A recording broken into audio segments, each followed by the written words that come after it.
जय माता जी। राम राम सीताराम।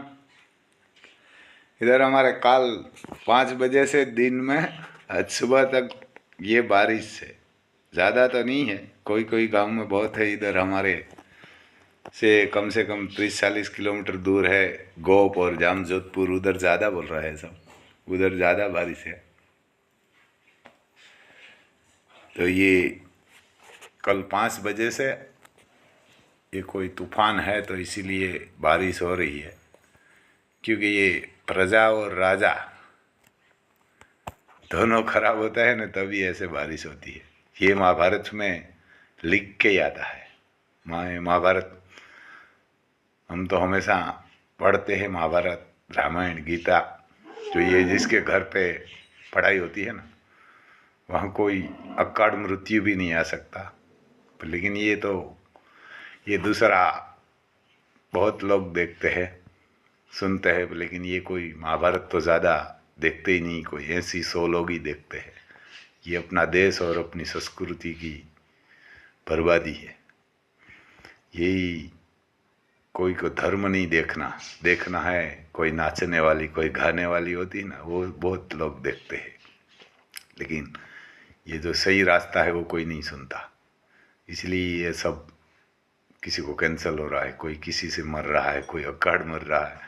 लेकिन ये जो सुनना है और देखना है वो नहीं देखना।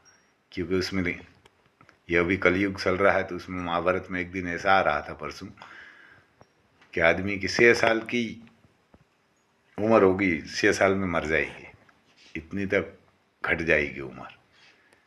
तो ये किसी को महाभारत तो देखना ही नहीं है, बढ़िया लगता ही नहीं है, तो क्या करेगा। सब लोग ये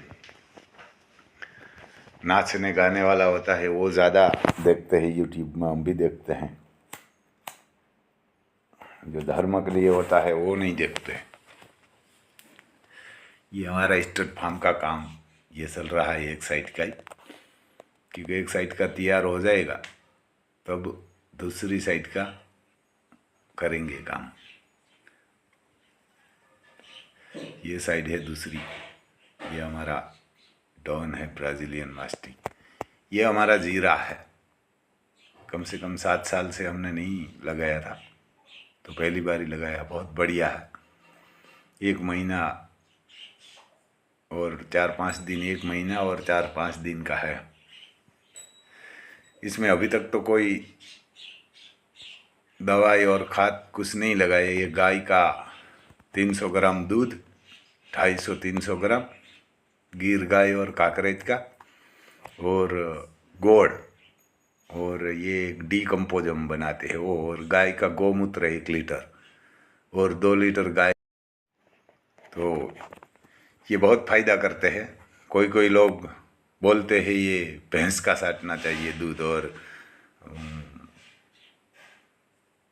दूध कोथरी का, लेकिन वो चाटना ही नहीं चाहिए। क्योंकि उसको मालूम ही नहीं होता कि गाय क्या होता है। वो तो राक्षस होगा, वो ऐसा ही बोलेगा कि कोथरी का दूध लगाए, उसमें तो जहर होता है। ये गीर होगी, काकरेज होगी, अपना देश की जो देसी गाय होगी उसका ही लगाइए, वो ही रखिए, तो या किसान है वो जिंदा रह सकता है। लेकिन नहीं होगा। और ये इसमें कोई अभी तक दवाई नहीं लगाई है, ये पारा से ऊपर है, तो ये बहुत बढ़िया है। हम तो वही 3 बार लगाया हुआ है 1 महीना में, 1 महीना 5 दिन में, 10-12 दिन, 10-12 दिन में 250-300 ग्राम दूध गिर गाय का और काकरेज का, और गोड़ सेव 150 ग्राम, और डीकम्पोज 1 लीटर गौमूत्र, और 2 लीटर गाय की साँस, वो 15-20 दिन महीना की पड़तर हुई वो, तो वही लगाना चाहिए। तो ये दवाई का पैसा बचता है, और खाद का पैसा। जो आप गाय नहीं पालेंगे ना, तो आप जिंदा नहीं रहेगा। ये कोई भी किसान होगा, हिंदू होगा या मुसलमान होगा, कोई भी होगा। तो ये हमारे हिंदू को तो धर्म है हमारा, वो रखना ही चाहिए। और गाय नहीं रखेंगे तो आप जिंदा भी नहीं रहेंगे। और ये कोई आपको गवर्नमेंट बसाने के लिए भी कोई नहीं आएगी, क्योंकि अभी सब महाभारत रामायण गीता में लिख के आता है कि सब संडारी होगा। ये कोई बढ़िया नहीं, कोई कोई धर्मात्मा होगा वो आएगा नहीं, ये कोई सेवा करने के लिए नहीं आएगा। इधर बहुत लोग हमारी गाय और घोड़ा देखने के लिए आते हैं, तो हम ये सुटने के लिए उसको बोलते हैं, तो सब लोग बोलते नहीं है। और ऐसे वीडियो के सामने नहीं बोलते, कैमरा के सामने, लेकिन ऐसे बोलते हैं कि ये सुटनी बंद करनी चाहिए। तो ये हमारे घर पे सब लोग देखने के लिए आता है।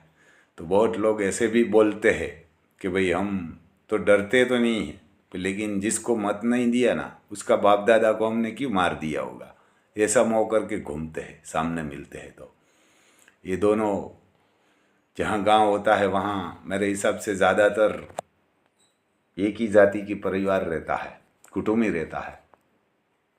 और ये कुटुंब में दो भाई सामने सुटने के लिए खड़ा रहते हैं, तो उसका रिश्ता सुटने के लिए इतना खराब हो जाता है कि ठीक है शादी विवाह में तो नहीं जाएगा तो हो जाएगी, लेकिन किसी की माँ बाप दादा दादी गुजर जाते हैं तो भी वहाँ नहीं जाते ये सुटने के लिए, क्योंकि ये सुटने का इतना जहर बो दिया है ये सब सुटनी वाला ने, नेताओं ने।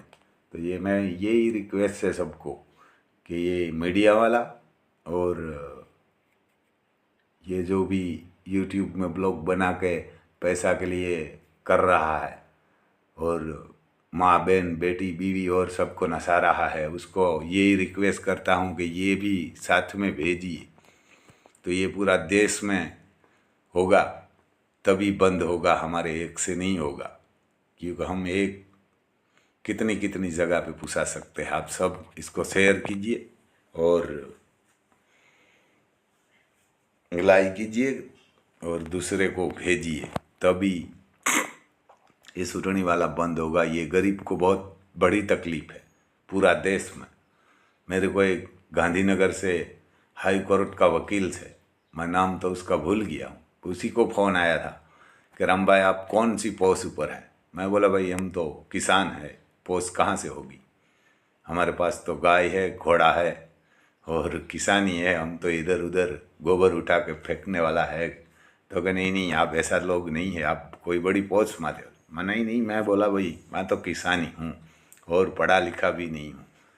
तो उसको आश्चर्य ही हुआ कि रम भाई ये आपको सुझाव कहाँ से मिला। मैंने बोला ये इधर गरीब लोग की मैं परिस्थिति देखता हूँ मेरे गांव में, आसपास गांव में, तो मैं उनसे पूछता हूँ कि क्या तकलीफ़ है क्या नहीं है, तो वो बताते हैं कि भाई हम मत देने के लिए चाहते ही नहीं है, इतना डरते हैं। क्योंकि जो मत देने के लिए जाएगा तो एक बोले कि मेरे को दिया, एक को नहीं दिया, कोई गांव छोड़ के ही भाग जाते हैं। जो गरीब लोग होता है कहाँ घर पे बैठते हैं, तो ये सुटनी सही मायने में नहीं चलती। तो इसीलिए मैं बोलता हूँ ये गांव में पढ़ा लिखा लड़का ही चाहिए। जैसा गांव, जितना गांव बड़ा गांव हो तो ज़्यादा लड़का रखना, छोटा गांव होगा तो उसमें एक सरपंच और 5 सभ्य रखना, बड़ा गांव होगा तो ज़्यादा रखना, और उसका जो पगार होगा वो गवर्नमेंट सोचती होगी को तो ज़्यादा होगा। लेकिन आप वो सोचिए संसद सभ्य धारा सभ्य का करोड़ों अरबों रुपया आप दे रहा है, तो क्या कर रहा है, वो कोई गरीब लोग नहीं होता, वो तो पैसा वाला होता है, उसको तो कुछ पैसा देना ही नहीं चाहिए। उसको तो करोड़ों को आप पगार दे रहा है और हार भी जाएगा दूसरी बार तो भी 5 साल तक आप 50-50 लाख दे रहे हैं। मैं ऐसा सुन रहा हूँ कि 5 साल तक उसको इतना पैसा मिलता है। जय माता जी।